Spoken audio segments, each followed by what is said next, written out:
आज यहाँ पे आए हुए आप सभी महानुभावों को मेरा नमस्कार, सबको मेरा सादर प्रणाम। आज बाबा साहब का जन्मदिन है और हर वर्ष की तरह हम लोग इसे धूमधाम से मना रहे हैं, लेकिन आज एक स्पेशल हम लोगों ने काम किया कि हमारी दिल्ली के जो सबसे शानदार सरकारी स्कूल हैं, schools of specialised excellence, 30 school हैं। ये 30 के 30 स्कूल अब बाबा साहब अम्बेडकर जी के नाम से जाने जाएंगे। उनके नाम से, उनका नाम बदल के आज से होगा doctor B.R. Ambedkar school of specialised excellence. मैं समझता हूँ कि इससे अच्छी श्रद्धांजलि उनको नहीं दी जा सकती थी, और वो जहाँ कहीं भी होंगे, ऊपर आसमान में उनकी आत्मा अगर देख रही होगी तो मैं समझता हूँ कि वो बहुत खुश होंगे, उनकी आत्मा बहुत खुश होगी और हमें खूब आशीर्वाद देगी। बाबा साहब अम्बेडकर ने अपने जीवन में सबसे ज़्यादा महत्व शिक्षा को दिया।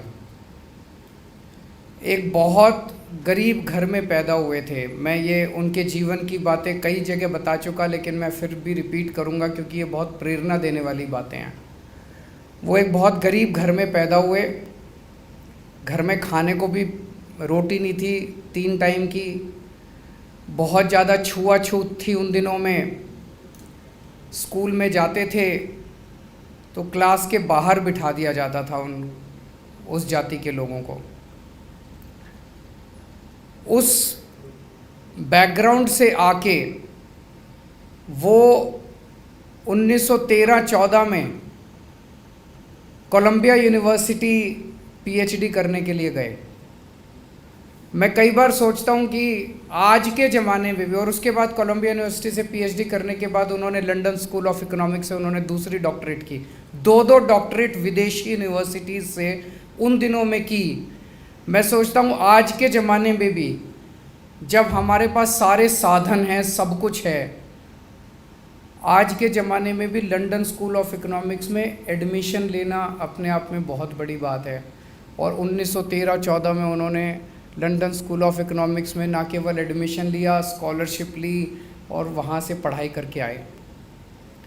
जिस बच्चे के घर में खाने को नहीं था, जिस बच्चे ने कदम कदम पे छुआछूत का बर्दाश्त किया, मैं आज तो आप गूगल खोल लो, इंटरनेट खोल दो, आपको सारी यूनिवर्सिटीज़ के बारे में पता चल जाता है।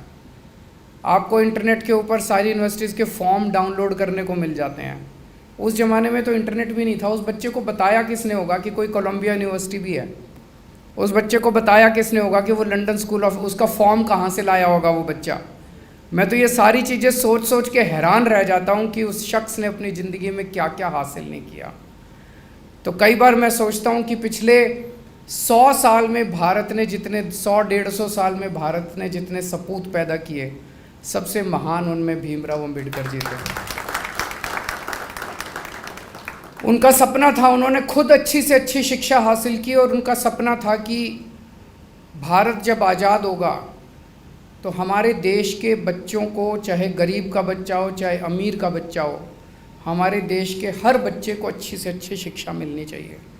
अच्छी शिक्षा मिलेगी तभी देश तरक्की कर सकता है।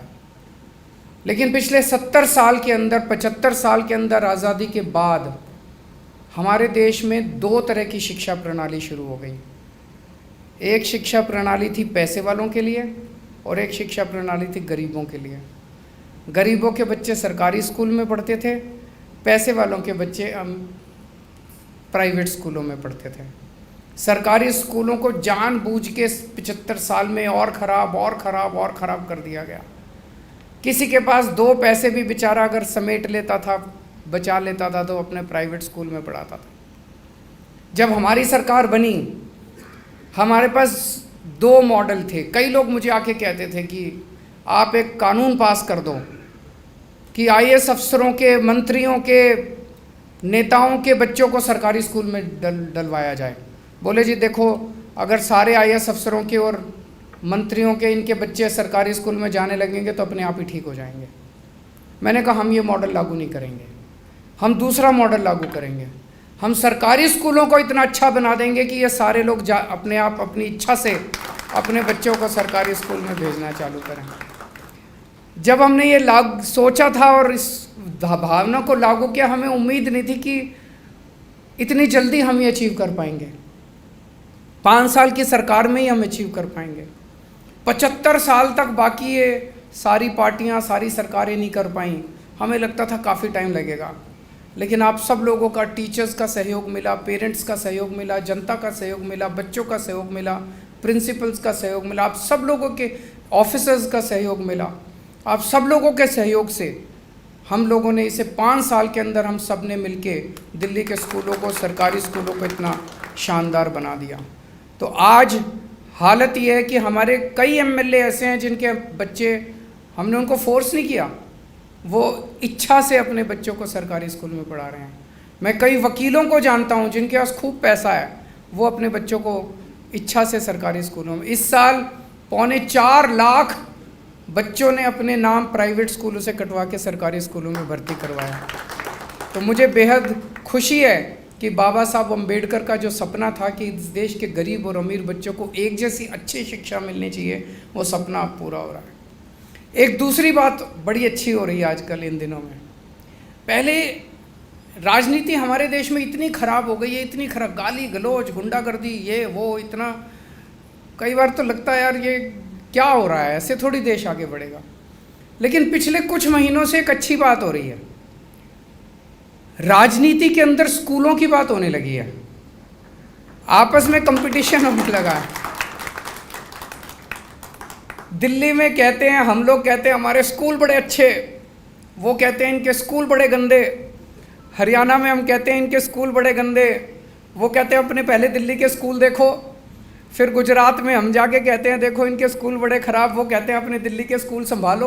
अच्छी बात है, अब तू मैं स्कूलों पे हो रही है, ये अच्छी बात है, इससे सुधार। कल मैं देख रहा था, अभी 2-3 दिन से हमारी विरोधी पार्टियों के लोग दिल्ली के स्कूलों में घूम घूम के हमारी कमियां निकाल रहे हैं।